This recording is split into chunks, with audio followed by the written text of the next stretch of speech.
कानपुर में बाबा महाकालेश्वर का 26वां वार्षिकोत्सव धूमधाम से मनाया जाएगा। 10 मई से 18 मई 2025 तक श्रीमद् भागवत महापुराण कथा ज्ञान यज्ञ का आयोजन सुनिश्चित। आयोजन बाबा महाकाल यज्ञ सेवा समिति द्वारा स्वरूप नगर स्थित महाकालेश्वर मंदिर में किया जाएगा। कथा का वाचन वृंदावन धाम से पधारे परम श्रद्धेय अभिषेक शुक्ल महाराज करेंगे। प्रतिदिन शाम 4 से 8 बजे तक भक्तों को मिलेगा कथा रसपान का सौभाग्य। 10 मई को शाम 5 बजे कलश रथ यात्रा का होगा भव्य आयोजन। मंदिर प्रांगण से प्रारंभ होकर भोलेश्वर मंदिर में पूजन कर होगी समापन। सिद्धनाथ धाम से अरुण पुरी जी महाराज करेंगे कलश यात्रा का शुभारंभ। आयोजन में विजय लक्ष्मी शर्मा, विष्णु कुमार झा, शुभिता सिंह चंदेल सहित कई गणमान्य मौजूद रहेंगे। आयोजन को लेकर क्षेत्रीय भक्तों में उत्साह, तैयारियां जोरों पर।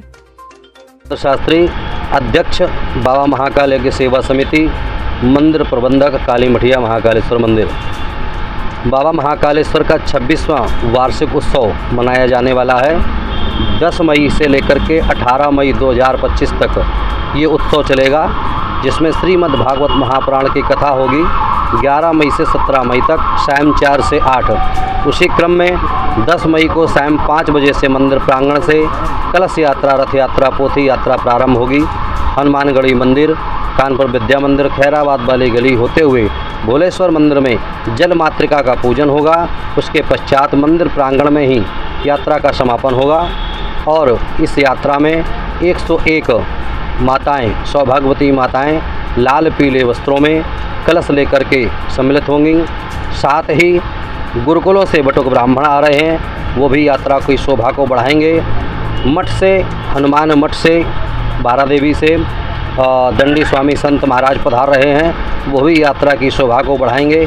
लेख है कि संत के साथ में कोई यात्रा होती है, तीर्थ यात्रा या कलश यात्रा, तो यात्रा का पुण्य 100 गुना बढ़ जाता है। तो संत वृंद भी हम लोग के साथ यात्रा में चलेंगे। ऐसी उत्तम यात्रा होगी। उसके पश्चात 18 तारीख को मनोकामना पूर्ति यज्ञ होगा, समस्त भक्तों से यज्ञ कराएंगे। उसके पश्चात संत भोजन, बटुक भोजन, कन्या भोजन होने के पश्चात भक्तों में प्रसाद का वितरण किया जाएगा।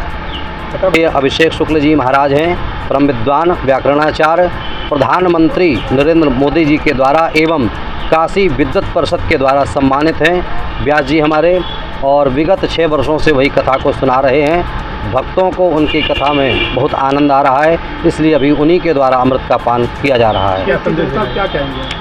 क्षेत्र की जनता से यही आह्वान है कि आप लोग भी कथा का रसपान करें आकर के, क्योंकि कथाएं कई स्थानों पे होती हैं, अनेक स्थानों पर होती हैं, परंतु हमारे जो व्यास जी हैं परम विद्वान हैं और इधर उधर की बातों को ना करके, कहानियों को ना सुना करके मूल कथा को श्रवण कराते हैं, जिसके सुनने से परीक्षित तर गया था। तो समस्त भक्त भी कथा को सुन करके तरें, उनके जीवन से समस्त कष्ट दूर हो जाएं। इस भाव से कथा में आकर के पधारें और कथा को श्रवण करें।